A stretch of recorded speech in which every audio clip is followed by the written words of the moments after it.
Hi, I'm Bob Spinozzi, and welcome to Small Town.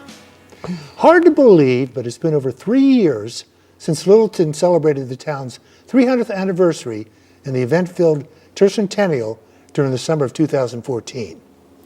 There were many volunteers who were responsible for its enormous success. There was one group, the Legacy Committee, a subcommittee of the Littleton 300th Anniversary Committee, is still active. And a little later, Sue Cummings from that committee will bring us up to speed on their latest activities. And speaking of speed, you're going to get a real kick out of our first story. 9 Round is a kickbox fitness club located at 235 Great Road next to Acton Toyota and across the street from Donnellan's. Now, let me tell you, this is one heck of a workout, as you'll see, because we're going right down to 9 Round and meet up with owner Kelsey Fletcher.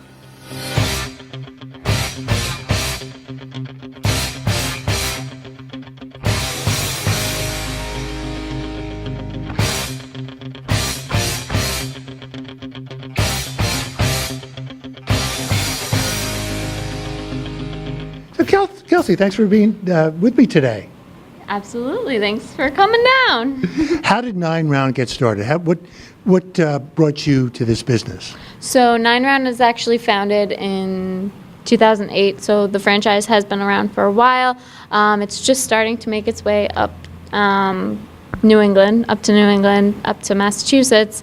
We were actually the second location to be open in Massachusetts, but I got started at the first location in Massachusetts. I was actually a member first, and I loved the workout, loved the format. You can come in anytime, and it was super, super convenient. And I was at a time in my life where I had a crazy schedule and I was never able to work out. I was never able to make classes, and so I finally found something that worked for me. And I just loved it. I got great results, and I decided to start one of my own and help people in the same way. Okay, now the health club chain actually has a big presence in the South, I believe, the South and also the West Coast.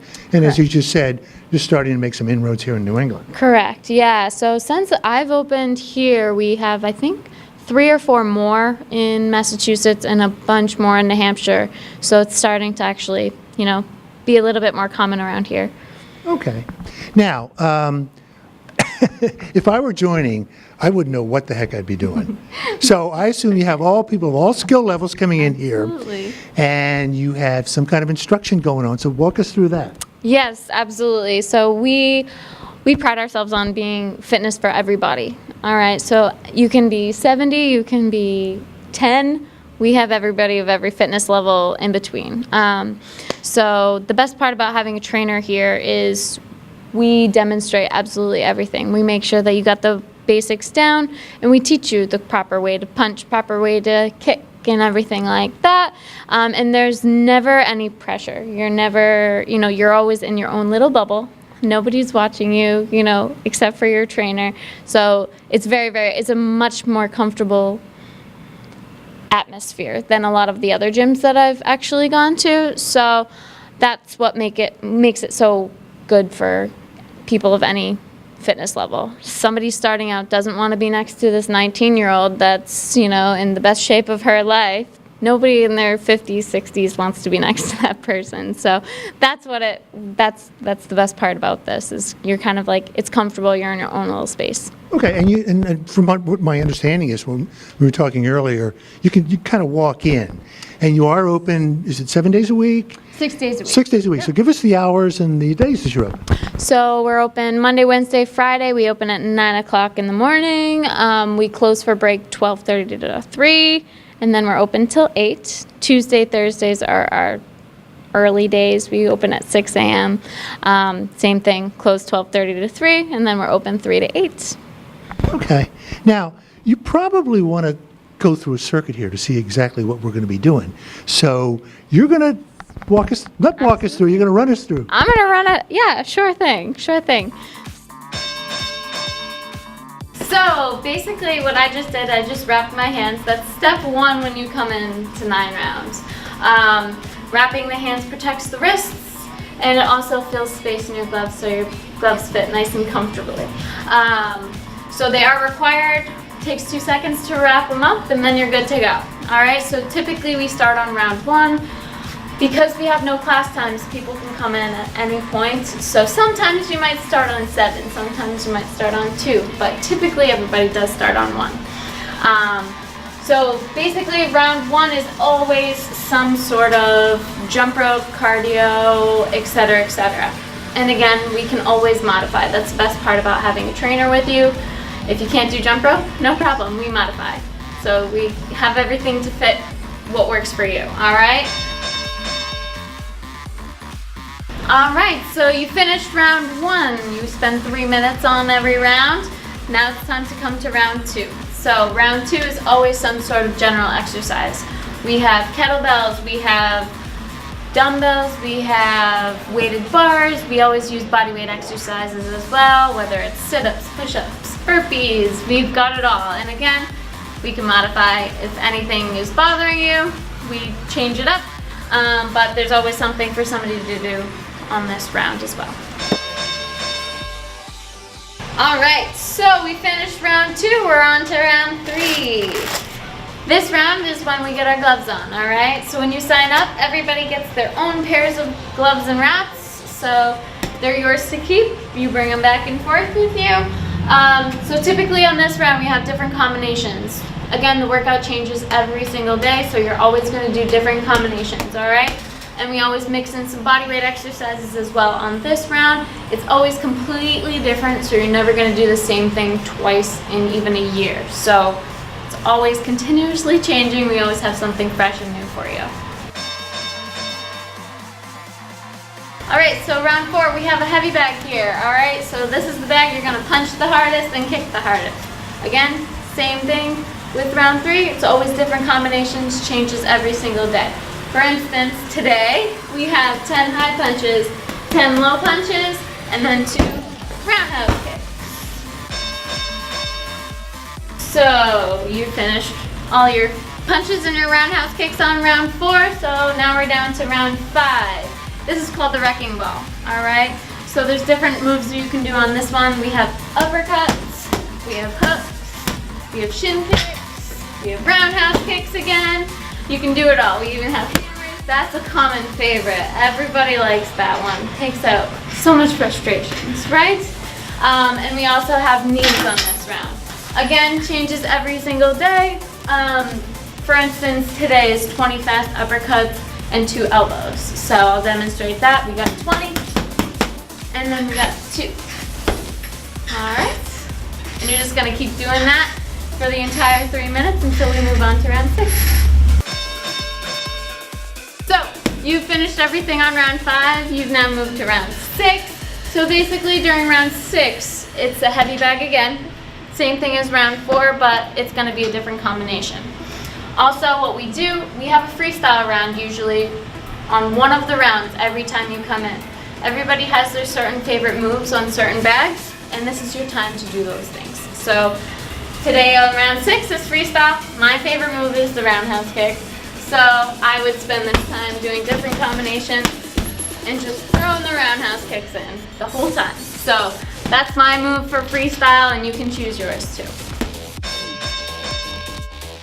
We finished round 6, we're on to round 7. This is called the horizontal bag, all right? So there's a lot of different things that you can do on this round. We can do knees, we can do shin kicks, we can do jumping shin kicks, and one of those common favorites are hammer fists. This is a great one to get out frustrations. And another common favorite is the donkey kicks. So we're on to the speed bag. So the speed bag, a lot of people that come in here for the first time have never hit a speed bag, but we're gonna show you how to do it. We're gonna hit the outside of the hand. You're gonna stack your hands like so.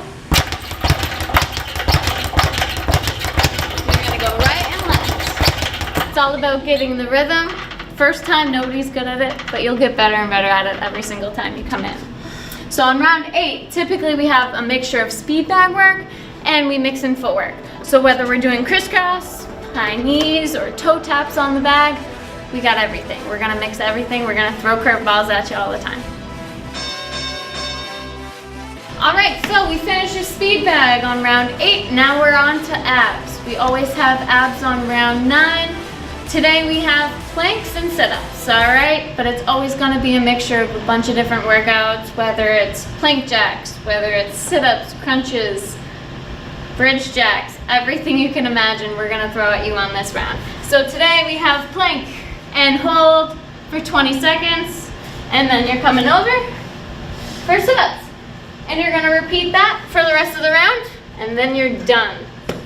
Pretty much the way it works is when you come in here, you're gonna wrap your hands, and then we get you in wherever you fit within the rounds, all right? So typically we start everybody on 1, but you can start on 8, or you can start on 7. It depends how busy it is in the gym at that time. So everything's based off of that bell system that we've heard go off on and on and on. So the bell will ring at the beginning of the round, and every round is 3 minutes, all right? So it goes off once at the beginning, goes off once when there's 30 seconds left. That means give it your all for the rest of the round. There's only 30 seconds left, you're almost there. And then at the end of the round, that means it's time to move over to the next round. And during that active rest period, there's 30 seconds between each round, and we call out an active rest exercise, whether it's lunges, whether it's high knees, push-ups, burpees, we'll throw anything at you. And typically during that time, if you need the rest, if you really need the rest, you're more than welcome to grab some water, you're more than welcome to take a breather. But if you're just standing around, gotta do those workouts, all right? Yeah, Lois was telling me that a couple of times that she's come in, she's started at 9. Yep, absolutely. So some people have their preference on where to start, so when they do have to start on 9, they're like, yes, I can start with abs and get it out of the way. But typically we do have most people, 95% of the time you do start on 1. But the reason why we can start anybody anywhere, that means you never have to wait. You never have to wait for round 1. You never have to wait for a certain time to start. We can start 10 people at a time if we really needed to. And as you saw, you do get personalized attention throughout this whole 30-minute workout. Now, I would love to try this, but I don't know that I'd be able to. You could. I don't know. But can I try it? Absolutely. So everybody's first round or first workout is totally free.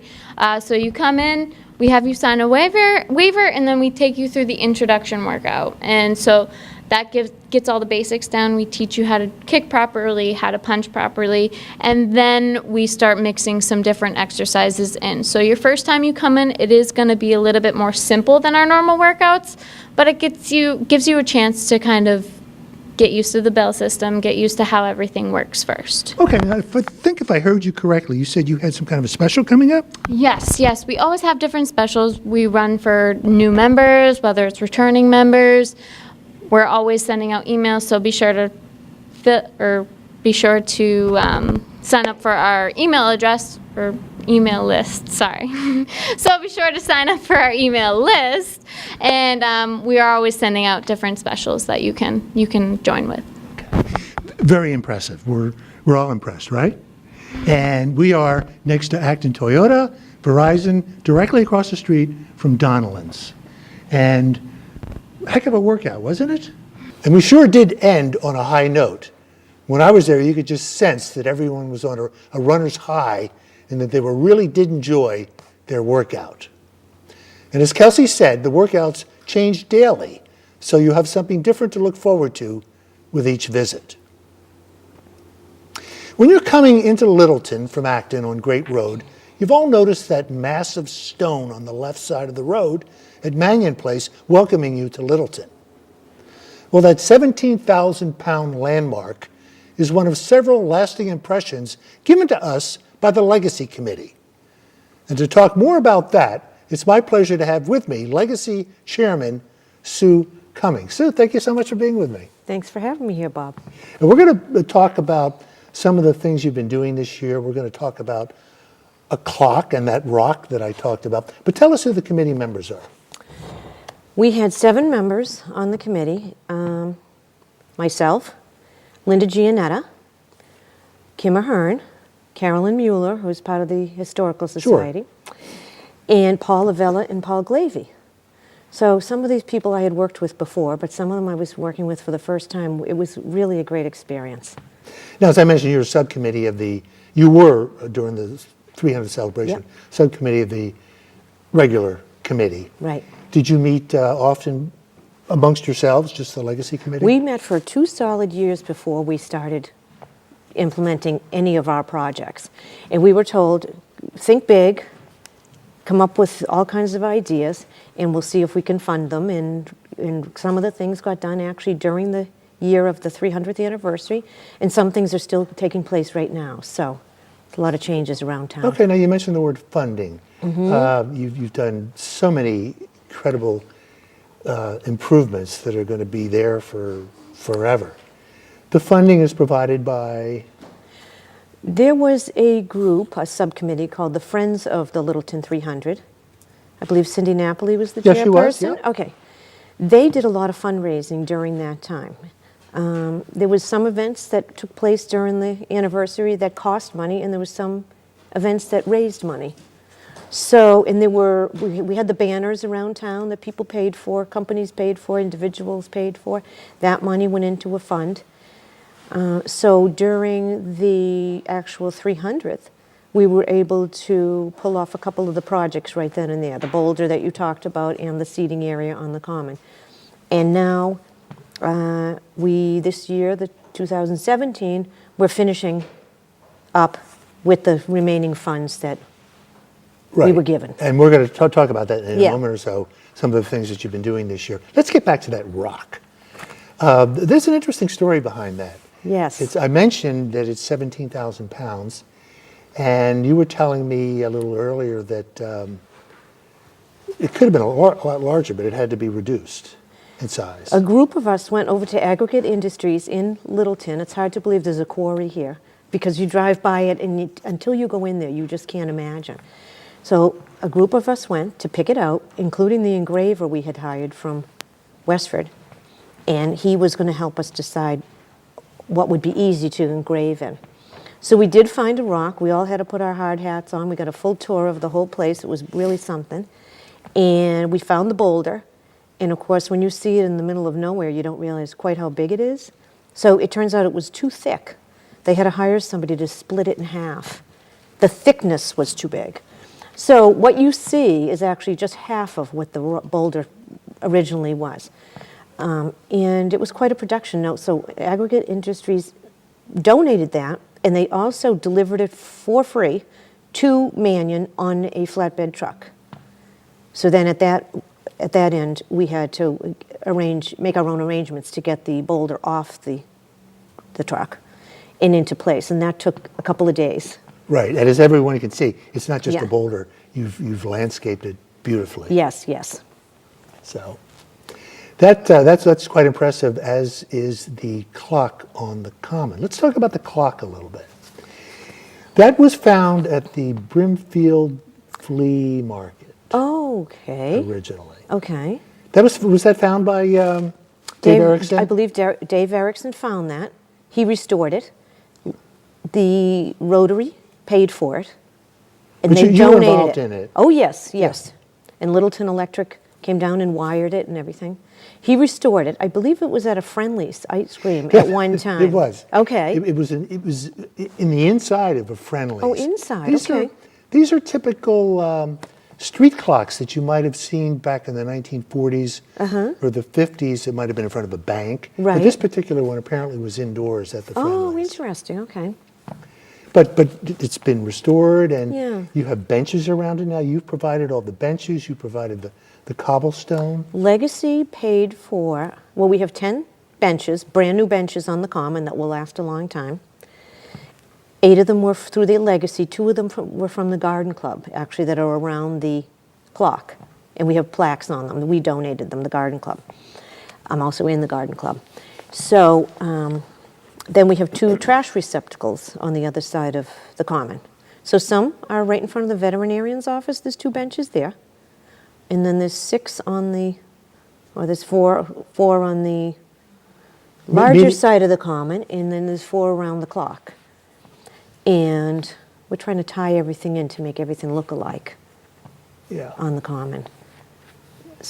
So the benches that were there previous were very old. We were going to try to restore them, but we're going to find them a new home. Yeah, I've actually sat there a couple of times. Yeah, good. Yeah, Good. We've yeah. seen a lot of people Yeah. sitting there. Let's talk about what you've been doing this year. You've been doing a lot of stuff Yeah. from the depot all the way back up to the common. Right. So why don't you Right. go over some of the projects you've been doing? Well, there's a lot of visibility sites in Littleton that you see a lot of traffic go by. There's a lot of them where you're at a stop sign and you're just sitting there. And anyways, we were trying to find some locations that needed some sprucing up. So the depot was high on our list. We're not quite done there, actually. We're hoping to put some benches over there someday.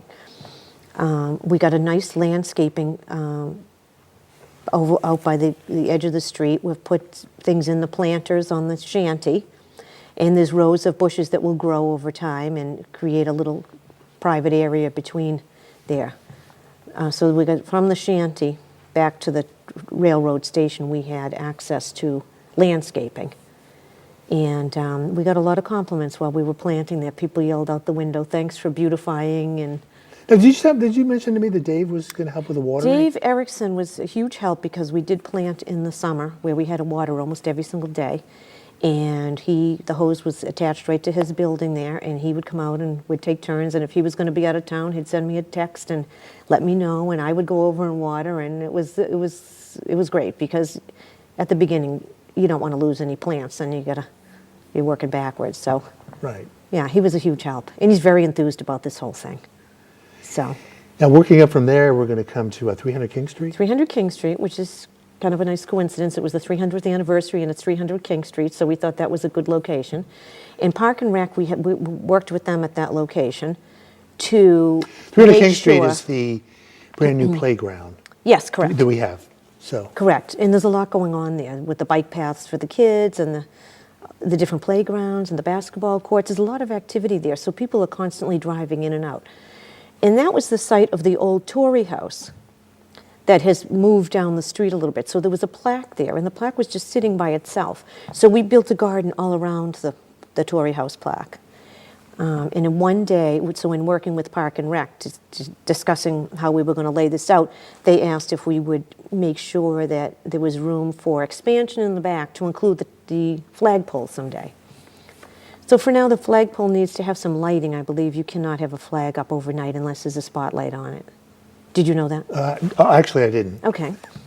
So I just learned that myself this year. So that's why nobody uses that flagpole. So they're going to restore the flagpole.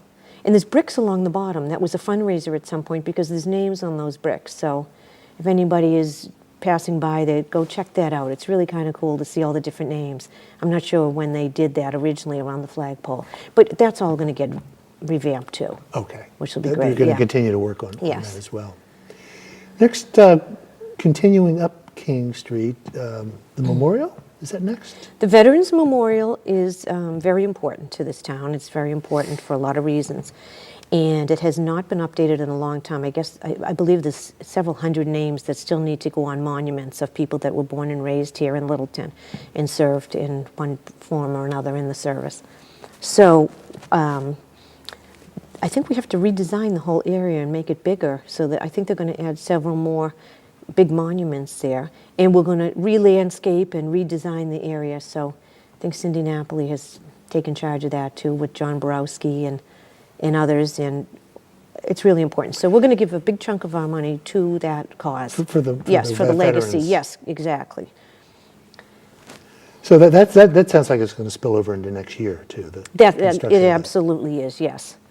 Right, there's plans for it right now. There's a landscaper involved from Littleton. I think it's Littleton Earthworks that's going to be designing it and actually gonna be doing the awesome. work. It's Yeah. going to be really nice. Yeah. When you drive through small towns and you see that kind of, monument, it really means a lot. Very touching, sure. Yeah, and there's a lot of reasons now to be walking around the common. We've got a lot of new things going on, and we're going to overhaul the common, and this is just part of it. So, And then from the common, Mm-hmm. where the memorial is, where the Veterans Memorial, skipping across to the other part of our Uh-huh. common, which was kind of barren a few years ago, but now it has the clock, Yeah. the trough, There's the at our President's 300th Garden. anniversary, it had that big Oh, the cake. big cake was there. That was beautiful. Yeah. But tell us about the Hager Trough and the, Okay. So the trough has been there, I don't know how long. The Hager family lived across from the Neshoba garage, and they had a dairy farm or a dairy business there, I believe. Somehow they were influential in this town, whether they were big contributors with money or whatever. I'm not quite sure how that came to be, that the trough was named after the family. But it is one of the garden club sites. It's one of our most prestigious sites because look at this, all these roads connecting there, and people are stopped at red lights, have a chance to kind of look over and see what's going on. So we change the flowers in there as a garden club 3 times a year too, and then we do the Christmas, the holiday arrangements for the winter. So we're going to do, with the Legacy Committee, we are going to make it stand out a little bit more. We're going to put pavers along the whole bottom of it, about 6 feet in each direction, maybe it's 8 feet, we're not sure. And that could be taking place later this week, so. so we of course have been talking about the large rock entering Littleton, but we have another boulder rock going in the common. Yes, it will be smaller in Smaller size. version. Yep. Yeah. Right on the same side of the common where the Veterans Memorial is. It will go in front, across the street from the veterinarian's office. In that triangle, there's already plantings there. It'll be at the very front of the planting, and it will say Littleton Common. So as people are traveling up 2A from Acton, first they'll see welcome to Littleton, established 1714, and then they'll see when they arrive at the common, it will say Littleton Common. And, it says Littleton Common right on 495, and I'm not sure if everyone realizes where Littleton Common is. Right. So we'll make sure that that's visible. Yeah. So that could happen this fall, or it'll happen in the spring. Okay. Now, I don't want to jump too far ahead, but you do have something else in the talking stage, at least, Right. that has to do with banners, Right. the common, because you've done some research on it, and there are other towns nearby that have done something Right. like kind. It's a very quaint look to a small town when you drive through, when you see the banners surrounding the common. Air has them and whatever. We actually have a design for one, and it includes an apple. We have somebody lined up to make them for us, and we just need to get a few other things in place. So that'll take place next year, in 2018. Okay. So we can watch for the banners around the common. When you see them, you'll know it was Legacy. Legacy. I think you really all have a really healthy appreciation on all that you folks have done, and we thank you so much. You're very welcome. Yeah. It's been fun. It's been really fun. Yeah. Met a lot of nice people during this whole process. Jack Homer, yourself, all the other, even the selectmen. It's important to know them when you're in a small town. It's fun doing Yes. things together. Yes. Everyone that was involved really was from Littleton. So that's what's nice about it, too. I think it brought the town really close together. It was enjoyable. Well, thank you so much. Thank you. Okay. Now that should do it for this time, and hope all of you have a great and safe holiday season. I'll see you next year.